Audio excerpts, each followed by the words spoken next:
ST बसचे brake fail झाल्याने बसची धडक समोर असलेल्या बसला धडकल्याची घटना काल रात्रीच्या दरम्यान खामगाव बस स्थानकामध्ये घडली आहे। याबाबत सविस्तर माहिती अशी की काल रात्रीच्या दरम्यान खामगाव गाडी बसली बस स्थानकामध्ये प्रवेश करीत असताना अकोट येथून अकोट ते खामगाव ही बस स्थानकामध्ये खामगाव घराच्या बसच्या मागेच प्रवेश करत होती।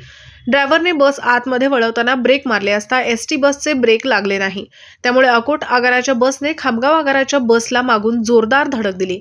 धडक दिल्यानंतर बस जागेवरच थांबल्या होत्या। मात्र त्यानंतर खामगाव आगाराची बस ही ड्रायव्हरने पुढे काढल्याने अकोट आगाराच्या बसच्या वाहकाला ते समजले नाही व पुन्हा एकदा बस पुढे जाऊन खामगाव आगाराच्या बसला जोरदार धडकली। यामध्ये मागील काच फुटली आहे, तर अकोट आगाराच्या बसचा समोरील काच सोडून मोठ्या प्रमाणात बसचे नुकसान सुद्धा झाले आहे। अपघात झाल्यानंतर चालक व वाहक हे बसस्थानकाच्या अधिकारी कक्षात माहिती देण्यासाठी गेले असता यावेळी कोणीतरी अज्ञात इसमाने अपघातग्रस्त एसटी बसमधील वाहकाची बॅग सुद्धा चोरून नेली।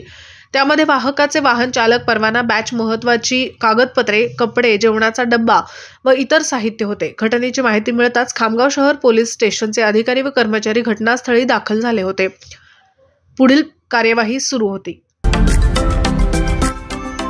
महाराष्ट्रातील महत्त्वाच्या व ताज्या घडामोडी जाणून घेण्यासाठी आजच आमच्या सूर्या मराठी न्यूज चॅनलला सबस्क्राइब करा आणि बेल आयकॉन प्रेस करा।